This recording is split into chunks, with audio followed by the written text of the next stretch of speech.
ஈரானுக்கும் Israel and அமெரிக்காவுக்கும் இடையில கிட்டத்தட்ட 25 நாளா சண்டை நடக்குது. இதனால க்ரூட் ஆயில், பிரெண்ட் ஆயில் எல்லாம் $90, $100 வரைக்கும் கூடியிருக்கு. இது இந்தியா, பாகிஸ்தான், ஆஸ்திரேலியா, நியூசிலாந்துன்னு உலகம் முழுக்க இருக்கிற பல நாடுகள பாதிச்சிருக்கு. பல நாடுகள்னு சொல்லும்போது, எங்களுடைய நாடும் சேர்ந்து தான். கொஞ்ச நாளைக்கு முன்னாடி இங்கேயும் எரிபொருளோட விலையெல்லாம் கூட்டிட்டாங்க. பெட்ரோல், டீசல், மண்ணெண்ணெய்ன்னு எல்லாத்துலயும். போன வாரம் வந்த எங்களோட வீடியோவ நீங்க பார்த்திருந்தா, இந்த மாசம் முடியறதுக்குள்ள மறுபடியும் பெட்ரோல் விலையெல்லாம் கூட்டுவாங்கன்னு நாங்க சொன்னது நடந்துருச்சுன்னு உங்களுக்கு தெரியும். அது நல்லதுன்னு நான் சொல்ல வரல. ஏன்னா, அதோட சேர்ந்து நிறைய விஷயங்களோட விலையும் கூடிரும் இல்லையா? இப்ப உதாரணத்துக்கு பஸ் காசையும் கூட்டிட்டாங்க. கஷ்டம் தான். இந்த மாரியான நேரத்துல தான் எங்களுடைய ஜனாதிபதி ஏகேடி, பிரைவேட் கம்பெனிஸ் உங்ககிட்ட டாலர் இருக்குமா இருந்தா, உங்களால முடிஞ்சா ஆயில கொண்டு வாங்க. கொண்டு வரதுக்கு நாங்க டெம்பரரி லைசென்ஸ் தாரோம் அப்படின்னு தன்னோட உரையில சொல்லியிருந்தார். உண்மையிலேயே அது ரொம்ப நல்ல விஷயம் தான். ஏன்னா, இந்த சொல்யூஷன் மார்க்கெட் முறைப்படி உருவாகுற ஒரு தீர்வு. இதுக்கு முன்னாடி இந்த மாதிரியான சிக்கல்கள் எல்லாம் வந்த நேரம், பிரைவேட் பிளேயர்ஸுக்கு அனுமதி கொடுக்கலாம்னு பேச்சுவார்த்தை எடுத்ததும் நிறைய எதிர்ப்புகள் வந்துச்சு. அப்படியெல்லாம் உள்ள யாரையும் விட்டுற முடியாது. இதெல்லாம் அரசாங்கம் தான் இந்த விஷயங்கள் எல்லாத்தையும் ரன் பண்ணணும். அப்படி இல்லாட்டி நாட்டுக்கு ஆபத்து வந்துரும், அச்சுறுத்தல் வந்துரும்னு பேசத் தொடங்குனாங்க. கடைசியில ஒரு முட்டுச்சந்துல போய் சிக்கினதுக்கு பின்னால தான் இந்த மார்க்கெட் சொல்யூஷனுக்கு நாங்க போக ஆரம்பிச்சோம். இப்படி நிறைய தடவ நடந்திருக்கு. இப்போ கியூஆர் கோட் மெத்தட்ல எரிபொருள் டிஸ்ட்ரிபியூட் பண்ணாலும், அது மக்களுக்கு எவ்வளவு தூரம் சரியான முடிவ தரும் அப்படிங்கிற ஒரு கேள்விக்குறியும் உருவாகுது. ஸோ, நாங்க போன வீடியோல சொன்னது மாதிரி, வெறும் கியூஆர் கோட மட்டும் வச்சுக்கொண்டு நாங்க சர்வைவ் பண்ணலாமா? எங்களுக்கு இந்த சொல்யூஷன் கிடைக்குமா? அப்படின்னு தான் இந்த வீடியோல பார்க்க போறோம். 2022 காலப்பகுதியில இலங்கை கிரைசிஸ்ல இருந்தப்போ தான் இந்த கியூஆர் கோட் மெத்தட நாங்க பாவிக்க தொடங்குனோம். ஆனா, அப்ப வேலை செஞ்ச மாதிரியே இப்பயும் இந்த கியூஆர் மெத்தட் வேலை செய்யும்னு எங்களால சொல்ல முடியாது. ஏன்னா, அப்ப இருந்த நிலைமை வேற, இப்ப இருக்கிற நிலைமை வேற. 2022ல எங்களுக்கு இருந்தது டாலர் பிரச்சனை. அந்த நேரம் உலக அளவுல எண்ணெய் உற்பத்தி நடந்துட்டு தான் இருந்துச்சு. அத கொண்டு வாரதுக்கு எங்ககிட்ட டாலர் இருக்கல. ஆனா, இப்ப இருக்கிற நிலைமை வேற. 2018ல இருந்த அளவு எங்ககிட்ட டாலர் இல்லாட்டியும், இப்ப டாலர் வருமானம் கொஞ்சம் சீரா இருக்கு. ஆனா, டாலர் இருந்தாலும் உலகளவுல எண்ணெய் உற்பத்தி பாதிக்கப்பட்டிருக்கு. வேர்ல்ட் மார்க்கெட்ல ஆயில் இல்ல. ஆயில் இருந்தாலும் அத கொண்டு வரதுக்கு கப்பல் இல்ல. இதுதான் இப்ப இருக்கிற பிரச்சனையா இருக்கு. எங்களுடைய பாலையா சொல்ற மாரி சொல்றதா இருந்தா, both are not same. So, இப்ப நடக்கிற பிரச்சனையில நாங்க இந்த கியூஆர் மெத்தட் பாவிக்கிறது சரியான விஷயம்னு சொல்ல முடியாது. ஏன்னா, 2022ல முதல் முறையா ஜூலை மாசம் இந்த கியூஆர் சிஸ்டம் கொண்டு வந்தப்போ, நாங்க ஆல்ரெடி டாலர் தேடுற ஒரு மிஷன்ல தான் இருந்தோம். ஏப்ரல், மே, ஜூன் மாசத்துல இருந்து இந்தியா, பங்களாதேஷ் மாரியான நாடுகள் எங்களுக்கு உதவி பண்ணிட்டு இருந்தாங்க. அதுக்கப்புறமா ஏசியன் கிளியரிங் யூனிட்ல இருந்து உதவி கிடைச்சது. நாங்க கடன் கட்டுறத கூட நிறுத்தி வச்சிருந்தோம். இப்படி டாலர சேமிச்சு தான் அப்பப்ப வந்த கப்பல்கள்ல இருந்து கொஞ்சம் ஆயில் எடுத்தோம். முக்கியமா எங்களுடைய சப்ளைய அதிகப்படுத்தி தான் அப்ப இருந்த கியூ, லைன்ஸ் எல்லாத்தையும் எங்களால கட்டுப்படுத்த முடிஞ்சது. ஸோ, கியூஆர் கோட்னால தான் நாங்க தப்பிச்சோம்னு ஷூரா சொல்ல முடியாது. ஒரு பக்கம் சப்ளைய அதிகப்படுத்தி, இன்னொரு பக்கம் கொஞ்சம் டாலரையும் தேடி, மத்த டாலர் செலவுகள குறைச்சு தான் அந்த ஆபத்த நாங்க தாண்டி வந்தோம். ஆனா, இப்ப எங்ககிட்ட டாலர் இருந்தாலும், கொண்டு வரதுக்கு ஆயில் இல்ல. அப்படி ஆயில் இருந்தாலும் கப்பல் இல்ல. அப்போ இந்த நிலையில இருக்கிற ஆயில அதே கியூஆர் கோட் மூலமா டிஸ்ட்ரிபியூட் பண்றது அப்படிங்கிறது அவ்வளவு சரியான முடிவா இல்லாம இருக்கலாம். அத விட ஒரு நல்ல ஆப்ஷன் தான் விலை மூலமா இத கண்ட்ரோல் பண்றது. இப்படி சொன்னா சில நேரம் இந்த வீடியோ பார்க்குறவங்க கிட்ட இருந்து ஏச்சு வாங்க வேண்டி வரும்னு எனக்கு தெரியும். இந்த வேகாத வெயில்ல நாங்க லைன்ல நின்று கஷ்டப்படுறோம். நீ இன்னும் விலைய கூட்டணும்னு சொல்றியா? அப்படின்னு நீங்க கேட்கலாம். ஆனா, விரும்பியோ, விரும்பாமலோ இப்ப அத பண்றது தான் சரியா இருக்கும். ஏன்னா, இதுக்கு முன்னாடி பிரைஸ் ஃபார்முலாக்கு ஏத்த மாதிரி விலைய கூட்டுறேன்னு சொன்னதுக்கு, அப்படி பண்ணலன்னு தரவுகள் சொல்லுது. போன வீடியோல கூட இத பத்தி நாங்க பேசியிருந்தோம். மேல இருக்கும்.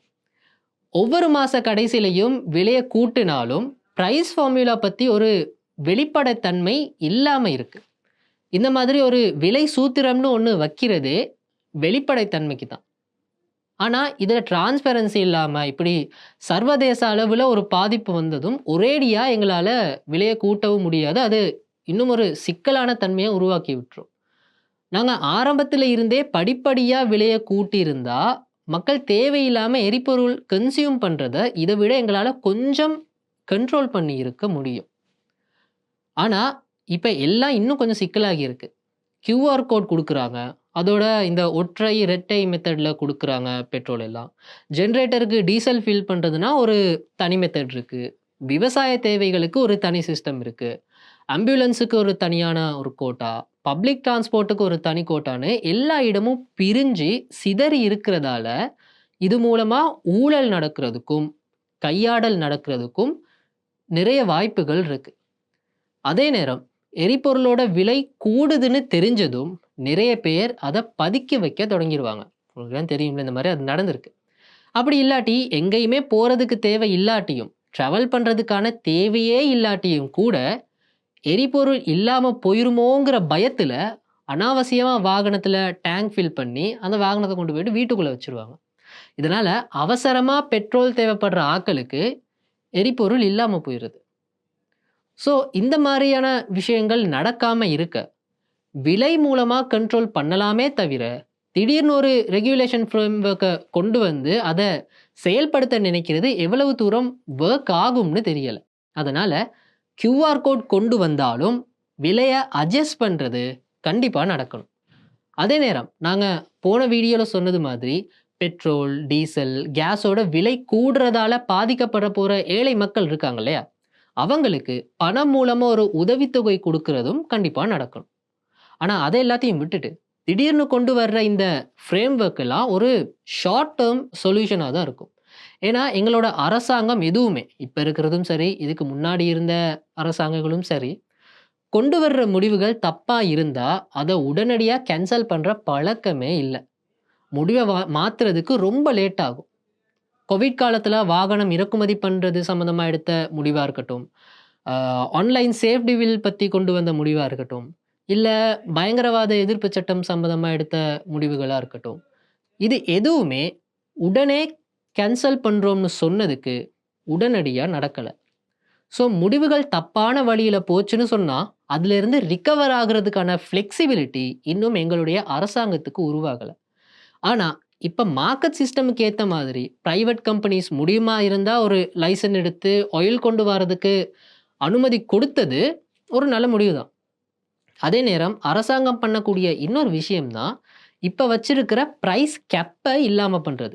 அதாவது இப்போ ஒரு கம்பெனி எவ்வளவு ஆயில் கொண்டு வந்து விக்கிறதுனாலும், எவ்வளவு தூரத்துல இருந்து எடுத்துட்டு வந்து விக்கிறதுனாலும், அரசாங்கம் சொல்லுற விலைக்கு தான் விக்கணும்.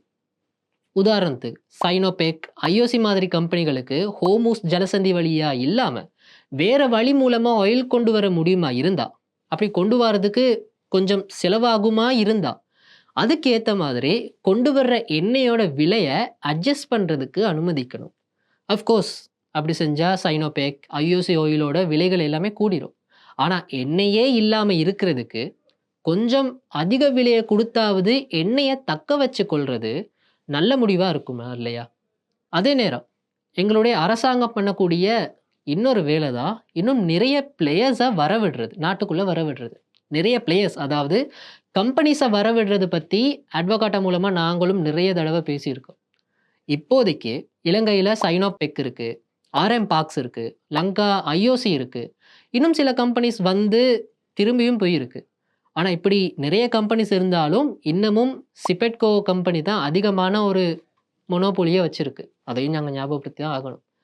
அப்படி அரசாங்கம் தலையிடக்கூடாதுன்னு சொன்னா, நாட்டுக்கு வரக்கூடிய கம்பெனிஸுக்கு இலங்கையோட டிமாண்டுக்கு ஏத்த மாதிரி 15 நாள், 20 நாளுக்கான ஸ்ட்ராட்டஜிக் ஆயில் ரிசர்வ்ஸ் வச்சிருக்கணும்னு ஒரு கைட்லைன் போடலாம். அப்ப அந்த மாதிரி ஒரு 4, 5 கம்பெனிஸ் சேர்ந்து வரும்போது, கிட்டத்தட்ட 50, 60 நாளுக்கு தேவையான பேக்கப் ஆயில் ரிசர்வ் எங்களுக்கு இருக்கும். இன்னொரு பக்கம், பிரைவேட் இண்டஸ்ட்ரீஸோட சேர்ந்து முதலீடுகள வரவிடலாம். இன்வெஸ்டர்ஸ் இல்லாம இருக்கிறதால தான் திருகோணமலையில இருக்கிற ஆயில் டேங்க்ஸ எங்களால சரியா மெயின்டெயின் பண்ண முடியல. அத சரியா செஞ்சிருந்தா, ஒருவேள எங்களுக்கு ஆயில சேமிச்சு வைக்க முடிஞ்சிருக்கும். இன்னைக்கு இந்த பிரச்சனை எங்களுக்கு ரொம்ப சீரியஸா மாறி இருக்காது. ஆனா, நாங்க மார்க்கெட் சிஸ்டமுக்கு போகாம, இதெல்லாம் அரசாங்கம் தான் நடத்தணும். தனியாருக்கெல்லாம் குடுக்க முடியாது. அப்படி குடுத்தா நாட்டுக்கு அச்சுறுத்தல்னு வீரவசனம் பேசுனதால, இப்ப தலைய சொரிஞ்சுட்டு நிக்க வேண்டியதா இருக்கு. அதனால தான் சப்ளை அண்ட் டிமாண்டுக்கு ஏத்த மாதிரி மார்க்கெட் பிரைஸோட நடைமுறைகள கொண்டு போகணும்னு எங்களோட வீடியோஸ்ல நாங்க அடிக்கடி சொல்றோம். அப்படி இருந்திருந்தா, இந்த பெட்ரோல் சிக்கலுக்கு மட்டும் இல்லாம, நாட்டுல நடக்கிற நிறைய பொருளாதார சிக்கல்களுக்கு நாங்க பயமில்லாம முகம் கொடுத்து இருக்கலாம். இதே மாதிரியான இன்னொரு வீடியோவோட நெக்ஸ்ட் வீக் உங்கள நான் சந்திக்கிறேன்.